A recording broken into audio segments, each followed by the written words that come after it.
Recently, news was made when one of the most popular gaming live streamers, Tyler Blevins, also known as Ninja, said that he wouldn't stream with women out of respect for his family and his marriage. People then said he was misogynistic, he was sexist, he refuses to stream with girls, but he clarified that this was because he will be harassed, that his family will be harassed, and that people will accuse him of flirting or cheating on his wife and things of that nature. And this is reminiscent to what we saw with Mike Pence, when not too long ago the story came out that he wouldn't dine alone with people who weren't his wife. In the wake of the metoo movement, there have been many men who are refusing to mentor women, who are refusing to socialize, and don't even want to be in the same room as women out of a fear that anything they say or do could be misinterpreted or they could be falsely accused.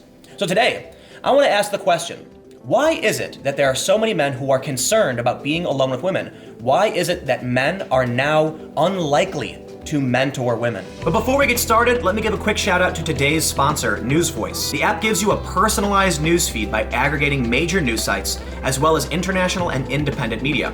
Each news story shows multiple sources, which are all tagged with their bias and perspective. Check out the News Voice app by clicking the link in the description below.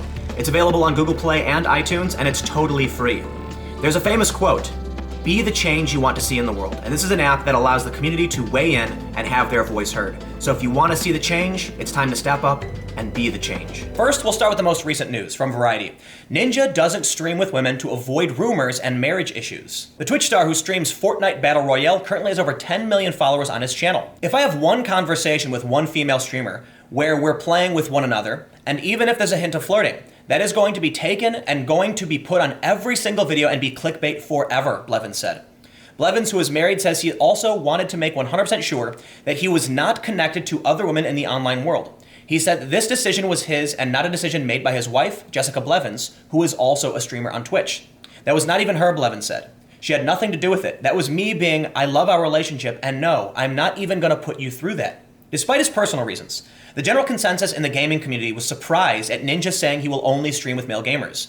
The range of response runs the gamut from outrage at the message that the biggest Twitch streamer not playing with female sends, to others respecting Blevins' choice as a personal one. There hasn't been a single female gamer or streamer on Twitch or anything like that who's been upset about that, Blevins said. Regarding his choice, he then calls it a respect thing. Ninja clarified. He said that people will essentially harass his family and videos will pop up because he's got 10 million followers claiming that he's cheating on his wife. And he's not wrong. Interactions between men and women are dramatically different. If I make a joke to a man on Twitter, people just assume I'm making a joke. But even if I there's somebody on Twitter, and I simply said, hey, are you going to this convention next September? I'll see you there. And people started acting like all of a sudden we were dating and making jokes about it. And then yes, it was rather uncomfortable because we're just trying to have a professional relationship. And this leads me to the bigger story. That in the wake of the Me Too movement, there's many reasons why men are actually refusing to interact with women. Not all men, but the numbers are going up. From leanin.org, key findings. Leanin.org and SurveyMonkey partnered to understand what men and women are feeling in the wake of the widespread media reports of sexual harassment. Here's what we learned. Almost half of male managers are uncomfortable participating in a common work activity with a woman, such as mentoring, working alone, or socializing together. Again, almost half. Almost 30% of male managers are uncomfortable working alone with a woman, more than twice as many as before. The number of male managers who are uncomfortable mentoring women has more than tripled, from 5% to 16%. This means that 1 in 6 male managers may now hesitate to mentor a woman. Senior men are 3.5 times more likely to hesitate to have a work dinner with a junior level woman than with a junior level man, and 5 times more likely to hesitate to travel for work with a junior level woman. The survey shows that the amount of men who are uncomfortable working with women, socializing with women, or even being alone with women has actually gone up. And I can't say it's surprising because interactions between men and women are different. One example I've given is if a man compliments the appearance of another man, it's typically brushed off as nothing. Like if a guy looks at another guy up and down and says, man, that is a stunning suit, you're gonna kill it with the ladies. Very few men are probably gonna take that as sexual harassment or be offended by it. But if it's the opposite sex doing it to each other, it immediately becomes something more nefarious. If a man looks a woman up and down and says, wow, that's a stunning dress, you look great, you're gonna kill it with the guys, that could be considered sexual harassment. As much as the other instance could too, it just seems more likely that a man interacting with a woman is more likely to be perceived as harassment. Suffice it to say There are basic interactions men can have with each other that are typically not seen as harassment, that when a man or woman would do to each other is seen as sexual in nature, and thus interactions between men and women are different. So it's unsurprising then that men are feeling this way about mentoring, working with, or being alone with women. The Globe and Mail has a story from May 27th. Is Me Too worsening the divide between men and women? And it is from Lisa Kimmel, the president and CEO of Edelman Canada. This is a very big company. Lisa writes, a few weeks ago, a good friend of mine who happens to be a male executive confided in me that he has been accused of sexual misconduct at a recent company function. I didn't do this, he implored, but I know my career and reputation are over. The sheer panic in his voice was terrifying. The allegations against him were subsequently proved to be false. I was rocked by this news, both the initial allegations and the resulting dismissal, not only as his friend, but as a female executive who has commented on the business implications swirling around even the threat of such accusations. There's no question that my view of the metoo movement has evolved since I wrote about the issue in January. I have had the opportunity to talk about my thoughts at a recent Women's Forum Canada debate about whether the movement will inevitably help unify men and women in creating better workplaces. While my position on the matter may not be the popular one, I'm steadfast in my evolving belief that Me Too is worsening the divide between men and women instead of bridging the gap towards meaningful change. In an interview with Vice News, Jordan Peterson questioned if men and women can work together. Is society ready to tackle sexual harassment in the workplace effectively? In the interview, he states he doesn't know if they can work together because it's only been a few decades, and in his opinion, it's been disastrous. We've had sexual harassment, and now we have the blowback. It does seem like equality is very hard to attain when men and women behave differently towards each other. And then we have the current circumstances, where men actually sexually harass women and do very inappropriate things. The Me Too movement isn't wrong in that regard. But the result of this is blowback. It's a backlash, where now men don't even want to go to social functions with women, let alone be in the same room as them. And again, it's not all men. It does seem to be a minority, but it's a decent-sized minority of men who are straight up saying, we don't want to do this. There are examples of men being falsely accused, like we saw from Lisa Kimmel, CEO of Edelman Canada. She tells a story about a friend of hers who was falsely accused. And even if it is rare that a man is falsely accused, don't be surprised if many men want to avoid any situation where they could be falsely accused for any reason. I think about it this way.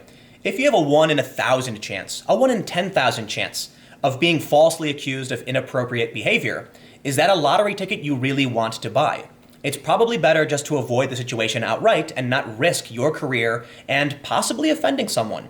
It's not just about the man saying they don't want to work with the woman because they could be falsely accused. It's also about the man saying maybe they'll do something wrong that will make the woman uncomfortable, and it's better if they just don't work alone or go to social functions out of a fear of social ramifications. But there is another issue I want to address. What happens when it is the man accusing the woman? Well, often the system doesn't support the man in the same way. Again, it sometimes does, but we do have a recent example in which a man filed a claim against a woman and feminists actually defended the abuser. The New York Times ran a story a couple days ago. What happens to Me Too when a feminist is the accused? The story is about Evital Ronell, a world-renowned female professor of German and comparative literature at New York University. She was found responsible for sexually harassing a male former graduate student, Nimrod Reitman. An 11-month Title IX investigation found Professor Ronell, described by a colleague as one of the very few philosopher stars in the world, responsible for sexual harassment, both physical and verbal, to the extent that her behavior was sufficiently pervasive to alter the terms and conditions of Mr. Reitman's learning environment. The university has suspended Professor Ronell for the coming academic year. I want to point out, they refer to it as sexual harassment, but show that it was physical. That's sexual assault, and that's a difference. But how do you think some high-profile feminists responded to the accusation against one of their own? Soon after the university made its final confidential determination this spring, a group of scholars from around the world, including prominent feminists, sent a letter to NYU in defense of Professor Ronell. Judith Butler, the author of the book Gender Trouble, and one of the most influential feminist scholars today, was first on the list. We're told we have to believe, listen and believe. When someone says that they've been assaulted and abused, we should believe them. In this instance, feminists are actually defending the abuser. But is that really surprising? Because politics today is all about tribe, not about principle. A man was not only sexually harassed verbally, he was sexually harassed physically, which I would straight up say is sexual assault. And there's emails sent to the New York Times that actually prove some of these allegations. In the semester that followed, Mr. Reitman said he was expected to work with Professor Ronald, often at her apartment, during lengthy work sessions nearly every weekend. Professor Ronald frequently detailed her affection and longing for him, according to emails from her that Mr. Reitman provided to the New York Times. I woke up with a slight fever and sore throat, she wrote in an email on June 16, 2012, after the Paris trip. I will try very hard not to kiss you until the throat situation receives security clearance. This is not an easy deferral. In July, she wrote a short email to him. Time for your midday kiss, my image during meditation. We are on the sofa, your head on my lap, stroking your forehead. Playing softly with your hair, soothing you, headache gone, yes? Now, Ronald denies wrongdoing and says that all of it was consensual. And I'm not trying to highlight the story to make accusations against the left or the right, but the point I want to bring up is that there are many men who are worried they will be falsely accused. But in the same instance, we could also say that we have seen examples of men who have actually laid the accusations. A Title IX investigation sided with the man who was physically assaulted and abused by this professor, and feminists are still defending her. So what incentive is there for a man to engage in private behavior, in social behavior, or to mentor a young woman when there is a risk that a woman will misinterpret what you say, could accuse you of wrongdoing, or if they do actually engage in wrongdoing, feminists won't agree with you. I'm not saying that this is the norm. I'm saying that these instances are likely rare and probably very rare. But all that matters is these stories have emerged. We have seen them. And it is likely that many men are going to see these stories as well and be worried that their careers and reputations can be tarnished or destroyed by a false accusation. But again, I want to clarify. There are probably many well-intentioned men that engage in certain behaviors with other men that is deemed totally acceptable.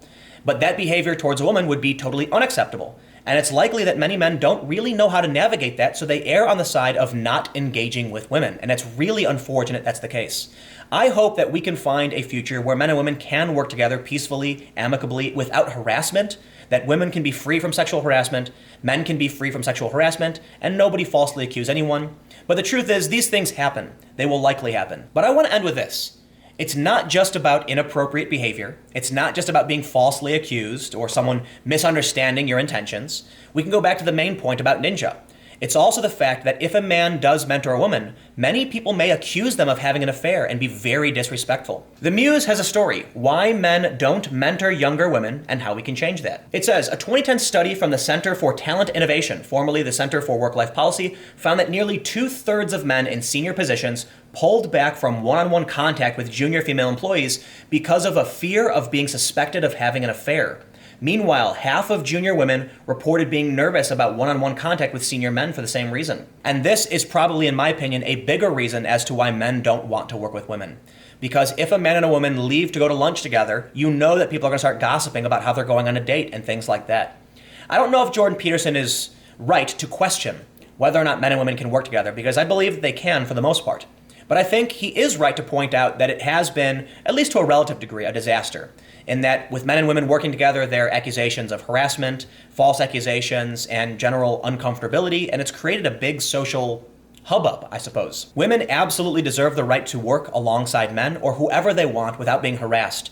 Men and women deserve to work together without being accused of having an affair, and men deserve to work comfortably alongside anyone they want as well. People deserve equality, and it's unfortunate that for whatever reason, our society has these issues. I think it's a natural effect of men and women just behaving differently with each other. So let me know what you think in the comments below, and we will keep the conversation going. Why do you think men don't want to work with women? And obviously, it's the minority. It's not all men. But as we saw from Lean In, it seems like there is a growing number of men who don't want to work with, mentor, or even socialize with women in the workplace. Why do you think that is? Comment below, we'll keep the conversation going. You can follow me on Twitter at TimCast. Stay tuned. New videos every day at 4 p.m. and new videos on my second channel starting at 6 p.m. That's at youtube.com/TimCastNews. Again, thanks for watching, and I'll see you all next time.